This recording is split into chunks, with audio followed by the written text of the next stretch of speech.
over 25 years, the Toco Foundation has been serving people on the northeast coast of Trinidad. It was founded by community activist Michael Alls with a mission to develop projects to sustain this community and create viable partnerships. We had at least about 7 projects running. The radio was one. Then we had the AIDS program. Then we had the parenting program. We had the agro-tourism project, which part I am sitting right now is the agro-tourism grounds, conference room I'm sitting in here right now.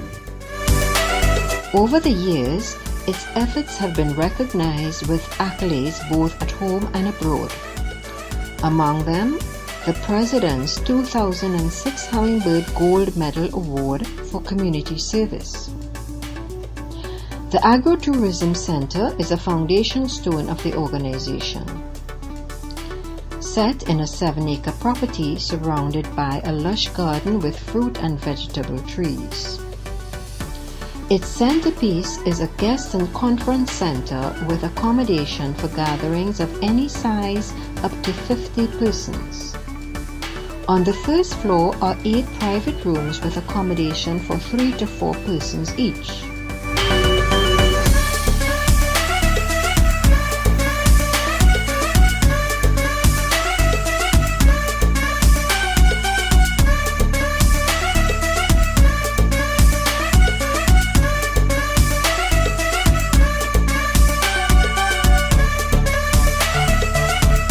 Another 25 persons can be accommodated in 2 group rooms on the ground floor. The center's fully air-conditioned conference room is ideal for self-catering meetings, weddings, and parties. All this within walking distance from the beach, river, and hiking trails. One of the Toco Foundation's most recent projects is the school's recycling program, which began in September 2018.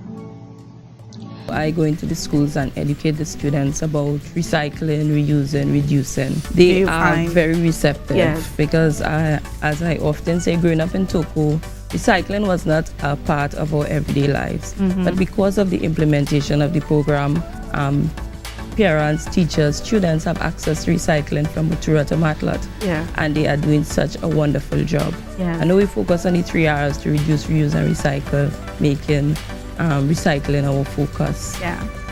Children are so receptive and so susceptible to learning that they soak up the information like sponges.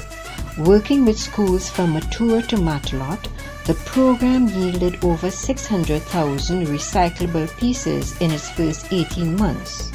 Which is quite surprising given Toco's pristine beauty.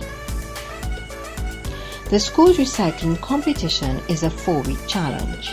It encouraged the students to tremendously be aware of their environment. Even though the competition aspects were over, many students continue to bring in their recyclables. It also shows that it made an impact on the homes because parents continue to encourage their children to recycle. Another aspect of the program is a poster making and spelling bee competition. C-R-E-A-T-U-R-E. That's correct. On February 8, 2020, the Toco Foundation hosted its first Climate Change and Community Recycling Day. This included activities like a spelling bee competition for students,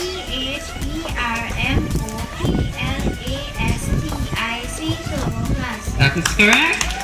a home recycling bin competition for parents, recycling song competition for community members, If you want to see the sweetie auntie, we got to recycle. It is for you, it is for me, we got to recycle. I tell you, well that is the plan, we got to recycle. Everybody stop the pollution, we got to recycle. If you want to save the sweet motherland, we got to recycle. and several display booths by the EMA, Environmental Management Authority, TNTech, and WASA. The Toco Foundation's partnership with FEEL the Foundation for the Enhancement and Enrichment of Life has brought several positive benefits for Toco residents. Field provided free medical and dental services at a community clinic day in January.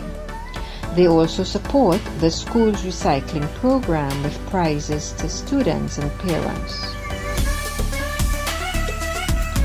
As it plots a path into the future, the Toco Foundation has two major projects in its agenda. The first is we want to continue focusing on young people and invest in them, and second, on the environment. Ideally, these two things come together, and we encourage young people to work on environmental issues. These issues are fourfold. First, we encourage them to continue recycling and caring for the environment. Second, we want to introduce young people to using renewable energy devices like solar panels and windmills and stuff like that in their schools and in their communities.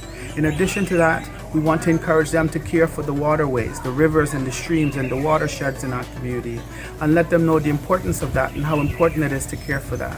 And finally, food security is important for us in this region and in our country, especially with COVID-19. We want to encourage young people to grow food that could sustain their livelihoods and take care of them.